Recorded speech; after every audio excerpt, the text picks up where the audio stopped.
Hello everyone, and welcome to our 5-minute virus-free Friday, a little inspiration that I promise will not contain the 5 syllables corona or virus. Today is week 2 of our 9 steps to pivot and change. As you will remember, those 9 steps spell out the words trust and leap. The first letter of each of those steps spells out trust, T-R-U-S-T, and leap, L-E-A-P. Last week we took T, the very first step, talked about the real you and the importance of authenticity. Today we're taking R, our second step and second letter, and we're going to talk about risk. Now, most of you who watch this know me, and if you don't, if you've looked at my website, you'll know quickly I love to ride motorcycles, and especially my little red Harley Davidson that I nicknamed Lightning.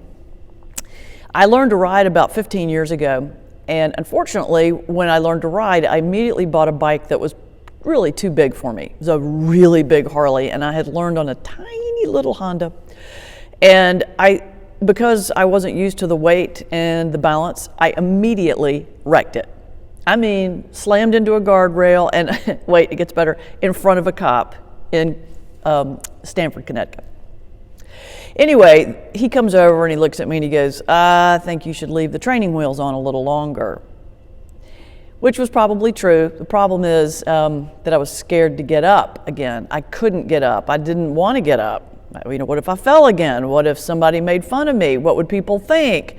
What if it didn't work? All the things that we say when we make mistakes in our life, right?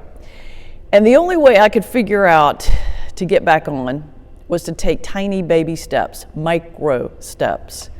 So it still took about 5 years to even take the first micro step. But the first step was go back and take the motorcycle training course again. Just look at it on paper, take a test, read about it. I did that. Second step, get back on a bike, a little tiny bike, even smaller than the one I learned on. Get comfortable with that, then get a bigger bike and a bigger bike and a bigger bike until I got comfortable enough to get back on a Harley the size of Lightning. And I think that's really, that's my version, that's my story around the power of micro steps and helping us take risks. Sometimes if we look at the risk in one big package, it's just too overwhelming. But if you break it down into tiny parts, it's doable. And this isn't really some kind of glib self-help stuff. Studies have shown that we can actually trick our brain into producing dopamine, which is that feel-good chemical, if we actually are able to achieve tiny steps in these goals, these micro steps. So if you take a tiny little step and you achieve it, that achievement triggers that dopamine, the feel-good chemical, which then will empower us to take the next micro goal, build them together and reach our larger goal. The worst thing we can do in this life is not take the risk and live with regret. Last week, there was this really powerful segment on the Today Show. You might have seen it. It also was written up on today.com, which you can look up. And it was an interview with a former Buddhist monk turned interfaith chaplain, interfaith hospice chaplain. And her name was Tenzing Kiyosaki.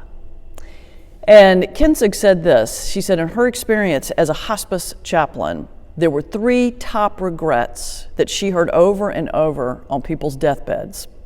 Regret number 1, not living my dreams. Regret number 2, not showing my love. And regret number 3, not forgiving. Don't live this life with regrets. Take the risks. Take the shots. Go after what you love. And if it seems too imposing, break them down into little tiny pieces like I did, the micro steps. But whatever you do, take the risks. As the wonderful hockey player Wayne Gretzky once said, you miss 100% of the shots you never take. I hope this gives you a little something to think about this week, and I look forward to seeing you again at our next 5-Minute Virus-Free Friday.